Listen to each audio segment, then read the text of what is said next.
Hello, and welcome to the Hero Spouse. I'm Kenda Ruth, here to answer one of your questions about marriage and midlife crisis. Today we have an anonymous female left behind spouse.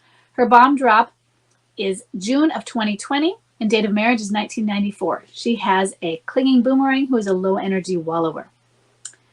She says, my husband had two emotional affairs. The second one became physical.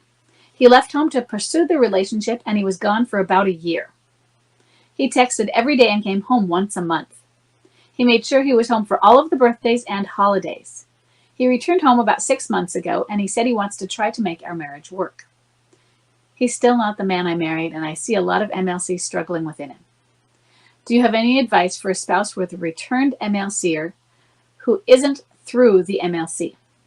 I know I'm very lucky to have a chance at saving my marriage, so I hate to sound ungrateful, but this is harder than I thought it would be. He still says things to me like, I love you, but I'm not in love with you. But he's back home to see if it's possible to fall back in love. That kind of pressure is so overwhelming. I know I can't make him fall in love with me. I'm so glad you're asking this. First thing, you're not as far along as many are. So some of the questions that are very similar to yours, I've been putting off. For those of you who have been asking about this phase of MLC where you're reconnecting and they're not really there yet, but you're, say, 4 or 5 years in. I've been putting those off. I'm answering this one because you're only 2 years in. June 2020 to now, and it's now August 2022. So that isn't fully, you can start to see reconciliation pieces at this time, but really, I don't take it too seriously. I'll take it more seriously at 3 years and even more as you go on. But 3 years is still very early, and he came home at 18 months about. And that doesn't mean that he's not going to stay home. I don't want anyone to take that, but it does mean that he might not. I'm glad he's been home for 6 months so far. So the biggest message, and you already get it, the biggest message for everybody is MLCers come home broken. Those who come home, they come home broken. They're not fully healed because you haven't healed your marriage yet. And often they return, some prematurely, or they return not having healed themselves, so they might not be premature in their crisis, but not fully ready for what it's going to take to commit.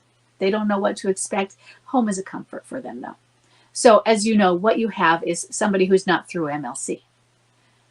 He's not going to be through his midlife crisis for a while. So what I'm going to tell you is patience. He's a clinging boomerang. Good. That's great to know.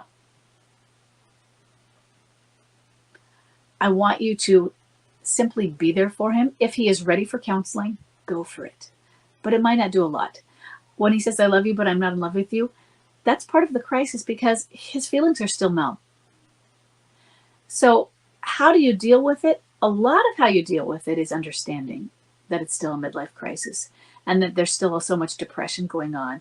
And that means his feelings, those things where he says, I love you, but I'm not in love with you. That means the loving you is the action and the care. I care about you.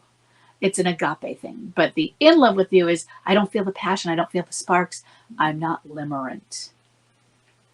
I don't feel this obsessive addiction that you felt, but they don't think of it as obsessive addiction, but that they may have felt for an alienator.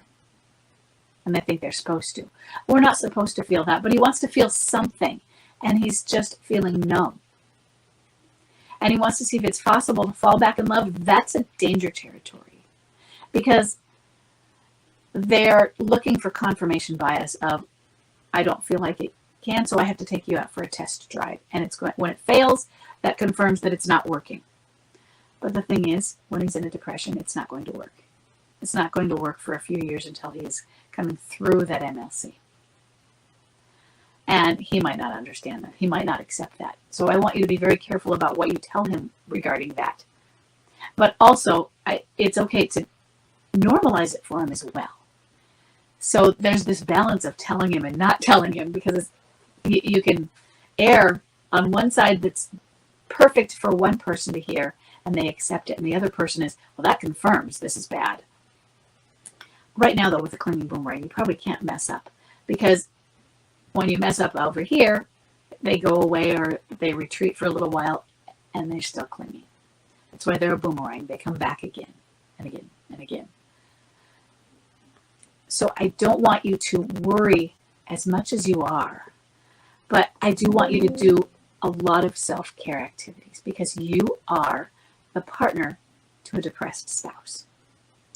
And you are the partner to a depressed spouse who is at home. And you said high energy replayer, which may very well be, but at the same time, with him being at home, typically we see a lot of low energy qualities in those who are at home. He's come home because you're comfort. So I want you to think of all the detachment things that you can do, all the mindfulness, and go out and get a life. And if he won't join you, he's welcome to join you. Say you want to go on a run. He's welcome to join you. Sometimes you're going to want to do something alone. But there are things he's welcome to join you. Go find the runner's high. Work on some meditations. Have an emergency meditation kit for when it's just too much, or emergency mindfulness kit for when it's just too much and you need to pull out something. And I'm like, I just need to sit aside and calm myself. So have maybe some coloring books, adult coloring books, or some art, something, and pens, whatever works for you. Your running shoes are right there. You can take off, go out the door. Some sort of an emergency kit when you just need to get away right then. And other things that you create as your daily rituals, because how you handle it is how you handle your healing and your development. It's not how you handle your relationship with him. You're going to give him space. You're going to give him understanding. Work on being calm. And then there are boundaries. If he's starting to cross things, you haven't talked about that.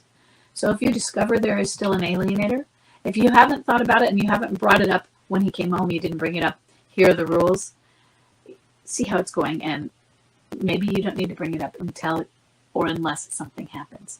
But let's say you discover an alienator again. You set a strong boundary. You say, you know what, this isn't appropriate. And what I did with Chuck was, if I find out you're still with her, then you're not allowed to live here. And you're not allowed to, it was always until. It was never, I'm kicking you out and we're divorcing. That might be somebody's line. It might be yours. It wasn't mine. But I said, you're not allowed to have a relationship with me until you choose to be appropriate. But I don't want you to bring up that conversation if you're not feeling an energy like that now going on. Because I don't want you to insert a conflict where it doesn't exist. But I want you to be aware of it so that you prepare for these things, because they can still happen in midlife crisis. My husband came home multiple times. He was what I call a 3-monther. After 3 months, he wanted to return. After 3 months, he wanted to leave. And return after 3 months, wanted to leave after 3 months. And we stretched it out when I would let him. But he still wanted to come home at the 3-month point. And then it was about 6 months on one occasion. And then he wanted until he was home for a full year, and he took his affair underground. So I want you to be aware of some of the things that can still be going on, because 2 years on isn't when they get to reconciliation. 3 years on, Chuck was starting to get ready for it. Reconnection. It was another 8 months, probably 6 months after the bomb dropped. So about 3.5 years where he finally left her for good. But that was when I had said, okay, we can't be in the same house. And so there was another about 9 months before we were in the same house. It was about 4.5 years from bomb drop till we were at home together.